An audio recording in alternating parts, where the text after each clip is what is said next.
Agora, prosseguindo no Instituto da Circulação, já examinada a política monetária e creditícia, as instituições financeiras, e neste capítulo específico das instituições financeiras, o próprio mercado de capitais, já visto o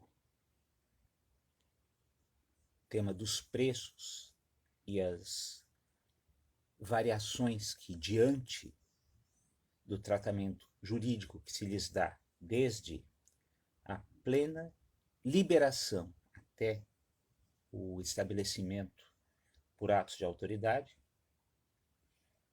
vamos agora ao exame da concorrência, para justamente iniciarmos a discussão do tema mercado. Por quê? Justamente porque tem sido muito frequente a qualificação da concorrência como o estado natural das relações econômicas, em que há uma pluralidade de agentes. De um lado, a procurar bens e uma pluralidade de agentes a ofertá-los. E o assegurar a concorrência implicaria assegurar ipso facto a liberdade de autodeterminação, isso é, o poder de autodeterminação, perdão, porque liberdade, na perspectiva kantiana, é poder de autodeterminação, é a autonomia da vontade, daqueles que vão procurar os bens, escolher, no sentido da escolha de quem adquirir e das condições em que adquirirem, etc. E, por outro lado, haveria um estímulo à constante inovação da parte daqueles que pretendessem captar a atenção dos procurantes. Este seria um fundamento exterior. Claro, não vamos estudar aqui, sob o ponto de vista econômico, propriamente dito, a concorrência, mas vamos tratá-la em face do direito. Em que sentido? Desde a presença de uma abstenção do Estado, no sentido de deixar que os concorrentes definam pelas suas contratações a configuração do mercado, até se chegar à tutela estatal da concorrência. Esse tema, evidentemente, já foi versado quando se estudou o poder econômico. Quando se fala no abuso do poder econômico, o tema da concorrência vai efetivamente comparecer como um dos seus qualificadores, até mesmo por força do parágrafo 4º do artigo 173 da Constituição Federal.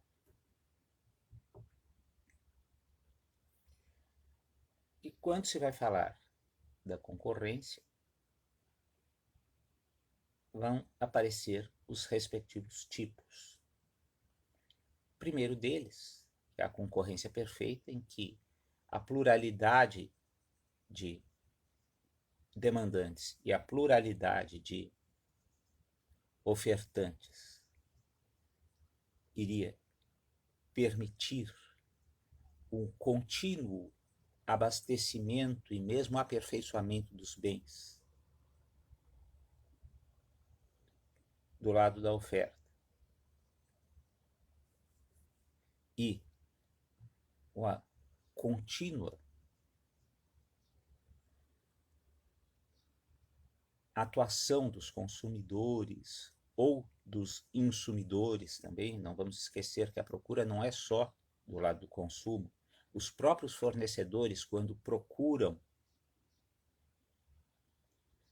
os meios para ofertarem aos consumidores, também ficam no polo da procura. Os meios para fabricarem os produtos para os consumidores também estão no polo da procura. Esta situação, que é denominada concorrência perfeita, vai se caracterizar antes e acima de tudo como um tipo ideal. Dificilmente ela vai verificar-se na prática. Dificilmente. Sobretudo porque nos tempos atuais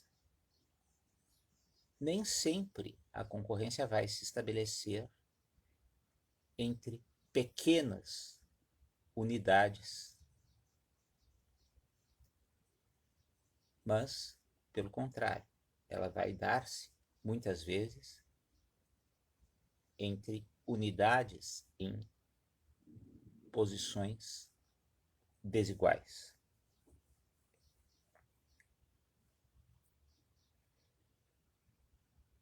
Também se vai falar na questão da concorrência leal e da concorrência desleal. E a concorrência leal será aquela em que os agentes econômicos irão utilizar cada qual as suas forças, evidentemente com aquela chamada, com aquele fator de assimetria de informações inexorável, que é o segredo comercial, o segredo industrial, mas cada um deles vai empregar expedientes lícitos para captarem o interesse do procurante, ou para também assegurarem a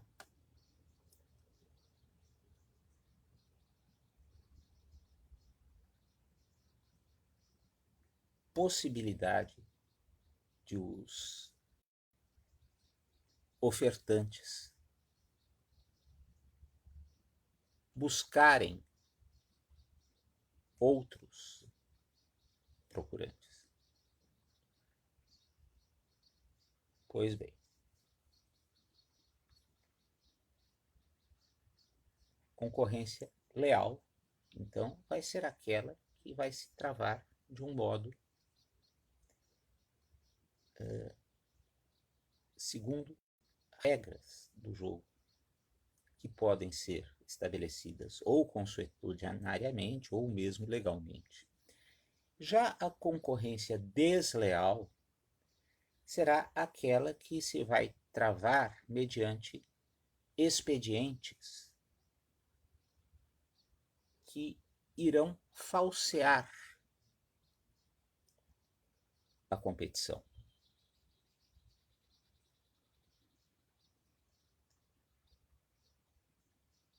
Então, figuras como a usurpação de nome comercial, por exemplo, vão figurar como concorrência desleal. Imitações servis, publicidade ofensiva, como ocorreu, por exemplo, na década de 70 do século passado, quando a Pepsi Cola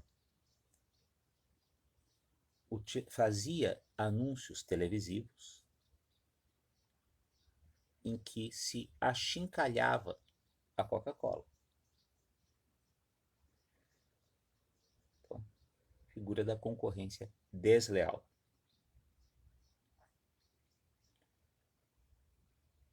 a atuação na concorrência desleal é considerada por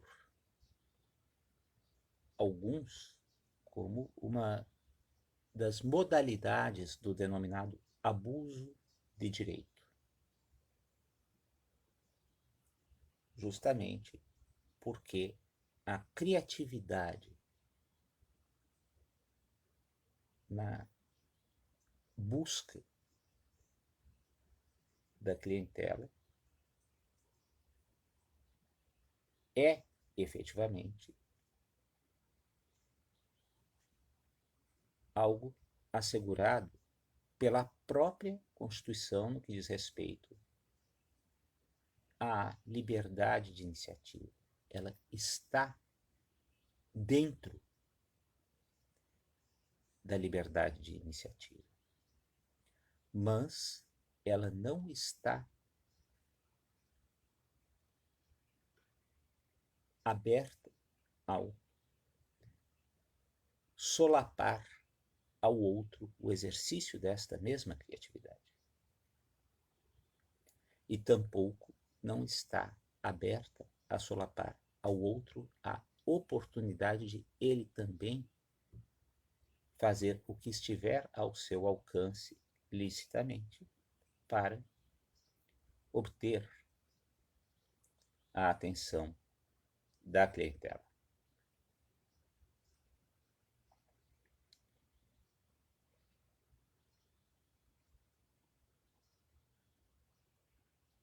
Também se pode falar na concorrência parasitária, em que o agente econômico vai valer-se da associação com um concorrente de prestígio para o fim de aproveitar a respectiva clientela.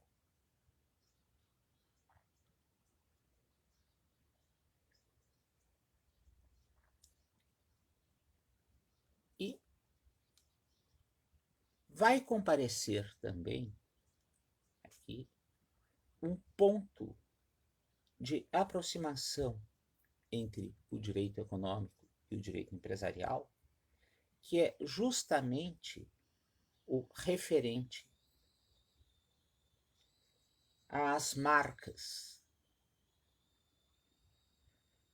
Com efeito, estas vão possibilitar uma visualização mais simples, aparentemente, da concorrência, uma vez que elas costumariam assinalar produtos iguais de empresas diferentes.